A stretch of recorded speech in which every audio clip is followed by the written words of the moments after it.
ঢাকার মানে খুবই খুবই জনপ্রিয় ঈদের দিন। মানে আমাদের ঢাকায় এদের মনে হয় যে দই বড়া ছাড়া রোজাও হয় না, ঈদও হয় না। পুরান ঢাকাতে আসলে ঈদের আমেজটা একদমই অন্যরকম, একদমই ডিফারেন্ট। মানে পুরান ঢাকা ঈদ মানে হচ্ছে অনেক খাবার দাবার আয়োজন থাকতে হবে। হ্যাঁ, সবার এক একজনের এক এক রকম ডিমান্ড থাকে। কেউ এক একজনের, কেউ রোস্ট খাবে, তো কেউ রেজালা খাবে, তো কেউ কোরমা খাবে, কেউ মানে সাদা পোলাও, কেউ মোরগ পোলাও।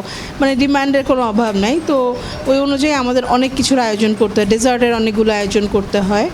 তো এই নিয়ে আমাদের দেখা যায় যে 10-15টা আইটেম হয়ে যায় আমাদের ঈদের আয়োজন করতে গেলে। আজকে হচ্ছে আমি আমাদের বাসায় যেটা করেছি, জাফরানি পোলাও করেছি।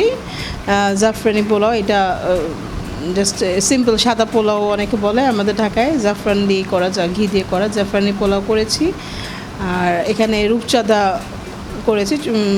রূপচাঁদাটা হচ্ছে একটু গ্রেভি করেছি আর কি।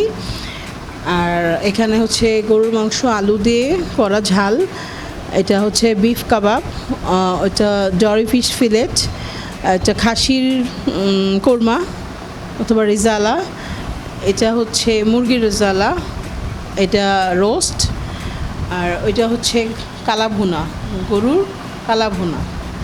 আর এটা হচ্ছে জর্দা সেমাই, এটা হচ্ছে দুধের সেমাই, নারকেল দিয়ে দুধের সেমাই। এটা হচ্ছে পুরান ঢাকার মানে খুবই খুবই জনপ্রিয় ঈদের দিন। মানে আমাদের ঢাকায় এদের মনে হয় যে দই বড়া ছাড়া রোজাও হয় না, ঈদও হয় না। তো এটা হচ্ছে দই বড়া পুরান ঢাকার, আর এটা হচ্ছে শাহী টুকরা।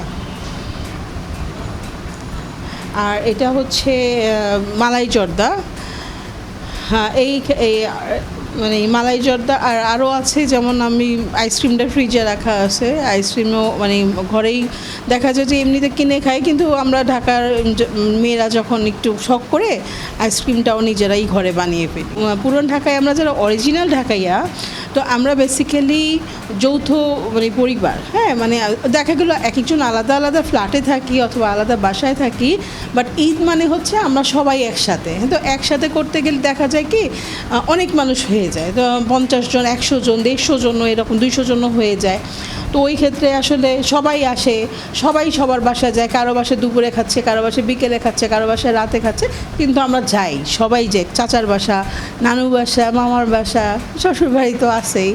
হ্যাঁ, তো এই যে অ্যাকচুয়ালি ওই দেখা যায় যে সব বাসাতেই আয়োজন করে, কিন্তু বেসিক্যালি কিছু বাসা আছে যারা ওই বাসাগুলোতে মানে সবাই আড্ডা মারতে খুব পছন্দ করে। আমরা লং টাইম আড্ডা মারি আমরা। তো ও যাদের ওই আড্ডাটা যেসব বাসায় বসে তাদের তো 150-200 জনের আয়োজন করা লাগে।